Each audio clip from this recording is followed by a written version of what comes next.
Sur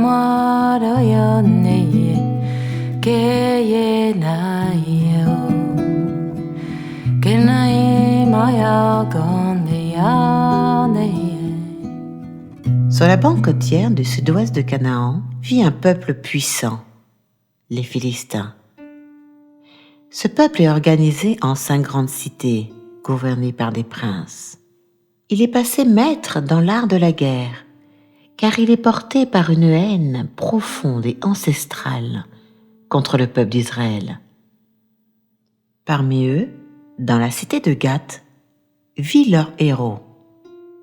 Un homme impressionnant, presque 3 mètres de haut, un colosse, faisant partie de la race des géants, un homme violent, cruel, méchant, puissant, dominé par la haine et le goût du meurtre. Un homme de grand renom, Goliath, ce qui signifie exilé. Son mépris viscéral contre les Hébreux le pousse pendant des décennies, jour et nuit, nuit et jour, à manier l'épée, le javelot et le bouclier, sans répit, pour devenir de plus en plus fort, puissant, très puissant, invincible. Il n'a qu'une idée fixe, venger son peuple de toutes les défaites qu'Israël leur avait infligées. Ce jour arriva. Dans la vallée de Térébinthe, 2 armées rangées en ordre de bataille se font face. D'un côté des Philistins et de l'autre les Hébreux, séparés par une plaine verdoyante, mais bientôt tachetée de sang, car la guerre est imminente et inévitable. Au-delà de toute attente, sortit des rangs des Philistins un géant, paraissant invincible. Il lança un défi à l'armée d'Israël avec mépris et arrogance. « Choisissez-moi votre meilleur guerrier et nous nous battrons ensemble jusqu'à ce que mort s'ensuive. S'il me bat et qu'il me tue, nous vous serons assujettis. Mais si c'est moi qui gagne, nous rentrerons dans vos terres, nous prendrons femmes et enfants et nous nous délecterons de votre sang. » L'armée d'Israël est saisie d'une frayeur paralysante en voyant cet homme. « Choisissez-moi votre meilleur guerrier et nous nous battrons ensemble. S'il me bat et qu'il me tue, nous vous serons assujettis. Mais c'est moi, Goliath, qui le bat. Nous prendrons femmes et enfants et là, vous deviendrez nos esclaves. » À ces mots, Saül, le roi d'Israël, est déconcerté. Qui pourrait relever ce défi? Personne. Personne n'est à la hauteur. « Choisissez-moi votre meilleur guerrier et nous nous battrons ensemble jusqu'à ce que mort s'ensuive. S'il me bat et qu'il me tue, nous vous serons assujettis. Mais c'est moi, Goliath, qui le tue. Vous deviendrez nos esclaves. » Et je pourrais redire ces mots plus de 40 fois, car Goliath lança son défi plus de 40 jours, matin et soir, devant des hommes désemparés. Mais au 40e jour, un jeune berger quitta ses montagnes pour prendre des nouvelles de ses frères, soldats de l'armée d'Israël, sur le champ de bataille. Il voit et il entend les propos injurieux de ce Philistin.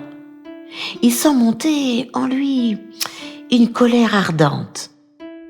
Mais qui est cet homme, cet incirconcis qui ose mépriser l'armée d'Israël, qui insulte notre Dieu?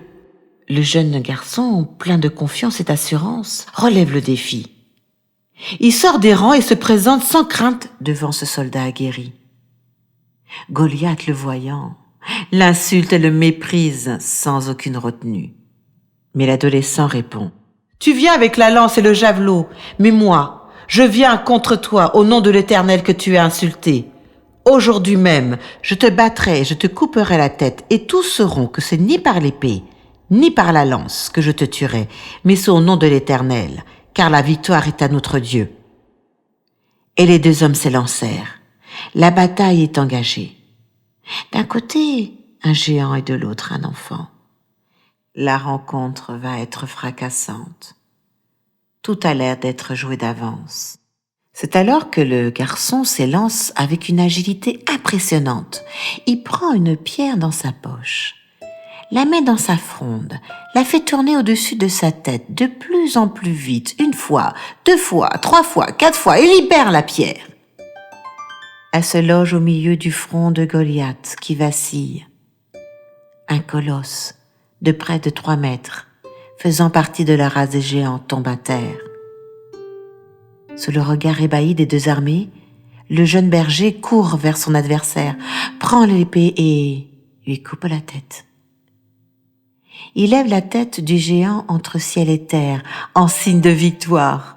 L'armée d'Israël rentre en liesse en laissant éclater sa joie en cris de triomphe et s'élance à son tour à la poursuite des Philistins, jusqu'aux portes de la cité d'Écron, où elle remporte la victoire.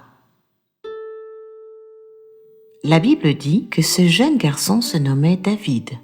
Il est écrit qu'il devint le roi d'Israël, le plus grand roi que le peuple d'Israël ait connu.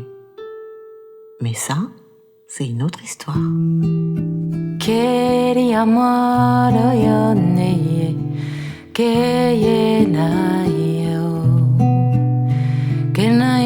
Maya gone the